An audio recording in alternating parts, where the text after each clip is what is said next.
Wedingi ga dipigau sempaja sunnah nareko patengang mabang tawe. Apakah boleh melaksanakan salat sunnah apabila pas ya dikumandangkan azan?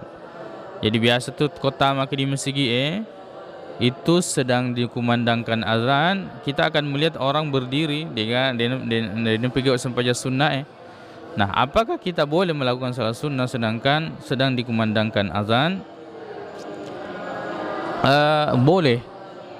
Nekia yaroka minam makasingi, kita mengamalkan hadis Nabi sallallahu alaihi wasallam di surat Bukhari dan Muslim dari Abi Sa'id Al-Khudri radhiyallahu anhu. Maka dan Nabi ta idza sami'tumun nida, kalau kita mendengarkan panggilan atau azan, faqulu misla ma yaqulul muadzin, ucapkanlah seperti yang diucapkan oleh orang azan. Ya. Jadi berarti kalau kita mendengar azan, biarkan dulu tuntas itu.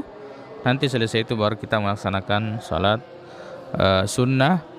Wallahu a'lam.